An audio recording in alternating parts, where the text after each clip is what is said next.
Sabe aquela sensação de repetir certos erros, mesmo sabendo que eles nos fazem mal? Ou porque às vezes a gente sonha com umas coisas que não fazem o menor sentido? Pois é, a busca por essas respostas nos leva a uma das jornadas mais fascinantes que existem, a exploração da mente humana. E hoje, o nosso guia nessa aventura vai ser este livro, que vai nos ajudar a desvendar a psicanálise, uma teoria que, olha, mudou para sempre o jeito como a gente se enxerga. Então, vamos direto ao que interessa? A pergunta que começou tudo é basicamente esta: por que a gente faz o que faz? Por que de vez em quando a gente sente e pensa de um jeito que parece ir contra a nossa própria vontade? É dessa inquietação toda, dessa busca por respostas, que nasceu a psicanálise. Bom, e para guiar a gente nessa exploração, a gente tem um mapa. Primeiro, vamos conhecer o pioneiro por trás de tudo. Depois, vamos mergulhar fundo nas suas ideias mais revolucionárias sobre a mente. A gente vai ver como essa teoria cresceu e ganhou novos contornos, mas também como enfrentou umas rupturas bem grandes.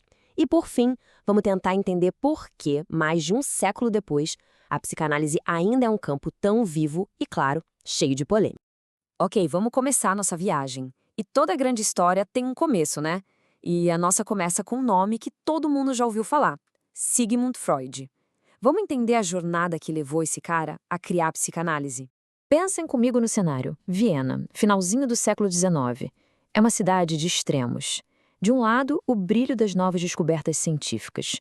Do outro, uma sociedade super rígida, cheia de tabus, de repressão, principalmente quando o assunto era sexualidade. É nesse ambiente, nesse verdadeiro caldeirão de ideias e contradições, que Freud começa a fazer as perguntas que ninguém tinha coragem de fazer sobre a mente humana. E a psicanálise não apareceu assim do nada. Como a gente pode ver aqui, a carreira do Freud foi toda uma evolução. Ele começou como médico, mas foi o encontro dele com Charcot e os estudos sobre histeria e hipnose que colocaram ele num caminho totalmente novo. Cada um desses passos foi uma peça no quebra-cabeça que o levaria a publicar Estudos sobre a Histeria, um livro que foi basicamente o pontapé inicial para tudo que veio depois. Uma coisa fascinante sobre o início da carreira do Freud, e que esse slide mostra bem, é a ousadia dele. O cara não tinha medo de experimentar, não. Ele usou hipnose, eletroterapia e até cocaína, que na época era visto como um remédio super promissor. Isso mostra um Freud que era, antes de tudo, um investigador incansável, determinado a achar um jeito de aliviar o sofrimento dos pacientes, mesmo que para isso ele tivesse que usar uns métodos que hoje em dia parecem bem chocantes. E aí, acontece uma coisa que muda tudo. Uma das pacientes dele, que ficou famosa como Ana O, ao falar sobre suas angústias, descreveu o processo como uma limpeza de chaminé. Essa metáfora, tão simples e ao mesmo tempo tão poderosa, foi a faísca que o Freud precisava. Ele percebeu que a simples ação de falar, de botar para fora em palavras os sentimentos mais profundos, tinha um poder de cura. Nascia ali o coração da psicanálise, a cura pela fala. Essa descoberta da cura pela fala abriu uma porta para um mundo completamente novo. Mas como é que funciona esse mundo? Como é que a mente está organizada? É isso que a gente vai explorar agora na segunda parte da nossa jornada, o mapa da mente segundo Freud. E a peça central desse mapa todo é o conceito de inconsciente. A ideia de que a gente tem pensamentos e desejos escondidos de nós mesmos não era exatamente nova. Mas a grande sacada de Freud foi ligar esse mundo subterrâneo diretamente aos nossos sofrimentos. Sabe aquele ato falho quando você quer dizer uma coisa e acaba dizendo outra? Para Freud, isso não é um simples erro, é o inconsciente dando um oi, revelando algo que estava bem guardado. A melhor forma de imaginar isso é com a famosa metáfora do iceberg. O que a gente vê, a pontinha que está fora d'água, é o nosso consciente, os pensamentos e percepções do momento. Mas a parte realmente gigantesca, a que tem o poder de nos mover e determinar nosso rumo, está debaixo d'água. Esse é um consciente, guardando nossos medos, traumas e desejos mais profundos, influenciando cada decisão que a gente toma. E dentro da nossa mente, segundo Freud, rola uma batalha constante. De um lado, a gente tem o id, que é tipo uma criança mimada, que é tudo para agora, busca o prazer a qualquer custo, sem pensar nas consequências. Do outro lado, tem o superego, que é como um juiz super severo, sempre nos lembrando das regras, do que é certo e errado. E no meio desse cabo de guerra está o ego, o nosso eu, tentando ser o diplomata, o negociador, buscando um equilíbrio para a gente não pirar. E para lidar com essa pressão toda, o nosso ego desenvolve umas estratégias, os chamados mecanismos de defesa. São como truques que a nossa mente usa para nos proteger da ansiedade. Por exemplo, a negação, quando a gente simplesmente finge que um problema não existe.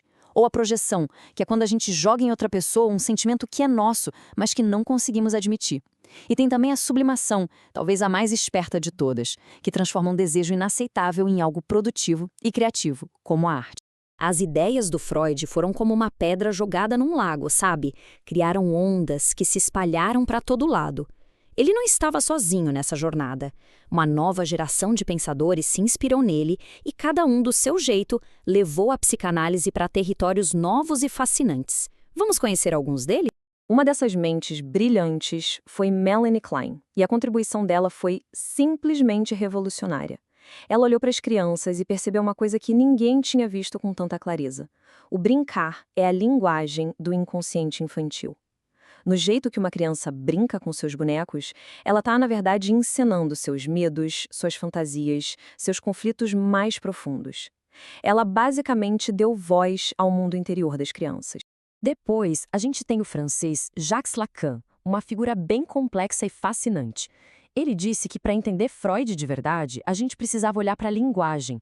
Para o Lacan, o inconsciente não é um caos de impulsos. Ele funciona como uma língua, com sua própria gramática e suas próprias regras. Nossos sonhos, nossos sintomas, tudo isso pode ser lido e decifrado, como se fosse um texto. E claro, não podemos deixar de falar de Anna Freud. Seguindo os passos do pai, ela se tornou uma psicanalista super renomada. E fez um trabalho fundamental. Ela pegou o conceito de mecanismos de defesa e organizou, detalhou, mostrando a incrível criatividade do nosso ego para nos proteger. Ela transformou uma ideia num mapa detalhado das nossas estratégias de sobrevivência mental. Mas como em toda grande família de ideias, nem tudo era paz e amor. O movimento psicanalítico foi palco de paixões, lealdades, mas também de conflitos gigantes e rupturas bem dolorosas. Agora vamos entrar no capítulo das tretas, das novas ideias que surgiram a partir do embate com o próprio Freud. E a ruptura mais famosa, quase uma tragédia grega, foi entre Freud e Carl Jung. Jung era visto como herdeiro natural de Freud, o príncipe dele. Mas as diferenças entre os dois se tornaram impossíveis de conciliar. Para o Jung, a energia que nos move, a libido, era muito mais do que só sexual. E a ideia mais ousada dele foi a do inconsciente coletivo. A noção de que todos nós compartilhamos um reservatório de símbolos e mitos ancestrais, uma herança mental da humanidade. Era uma visão muito mais mística e ampla que a de Freud, e o rompimento foi inevitável. E o Jung não foi o único a seguir um caminho próprio. Alfred Adler, por exemplo, acreditava que a principal força que nos move não é a sexualidade, mas sim a nossa busca por superar um sentimento de inferioridade. Já Otto Rank foi ainda mais longe, propondo a ideia de que o nosso primeiro e maior trauma é o próprio nascimento. Cada um desses dissidentes pegou uma sementinha de Freud e apontou num solo novo, criando teorias completamente diferentes. Depois dessa viagem toda pela história e pelas ideias da psicanálise, a gente chega nos dias de hoje, e a pergunta que fica é: qual é o lugar da psicanálise no mundo atual? É isso que vamos explorar na nossa última sessão. O seu legado, sua relevância e as polêmicas que a cercam até hoje. Um bom exemplo desse debate atual é a questão dos sonhos. Para a psicanálise, sonhar é como abrir uma janela para o inconsciente, um jeito de acessar nossos desejos mais secretos.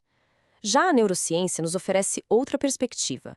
Sonhar seria um processo biológico, o nosso cérebro fazendo uma faxina, organizando as informações do dia. São duas formas de olhar para o mesmo mistério. Será que uma anula a outra? Ou elas podem de alguma forma se complementar? E as críticas à psicanálise não são nada sutis. Muita gente acusa ela de não ser científica, de ser impossível de provar ou refutar.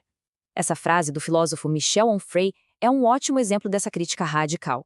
Ao comparar a psicanálise a um exorcismo, ele está dizendo que ela se baseia na fé e não em evidências. É um ataque direto ao status da psicanálise como uma prática de cura legítima. Mas do outro lado da trincheira, os defensores da psicanálise argumentam que ela nunca se propôs a ser uma ciência como a física ou a biologia. Eles dizem que ela tem sua própria lógica, com uma teoria robusta, um método de investigação único e, o mais importante, resultados. Para as milhões de pessoas que, ao longo de mais de um século, encontraram no divã um espaço para entender e aliviar seu sofrimento, a psicanálise funciona. E no fim das contas, a pergunta continua aí, talvez mais forte do que nunca. O que é, afinal, a psicanálise? É uma ciência que desvenda os segredos da mente? É uma filosofia que nos ajuda a lidar com as grandes questões da vida? Ou é, simplesmente, uma jornada, uma ferramenta para quem tem a coragem de olhar para dentro de si? Talvez a psicanálise seja um pouco de tudo isso ao mesmo tempo.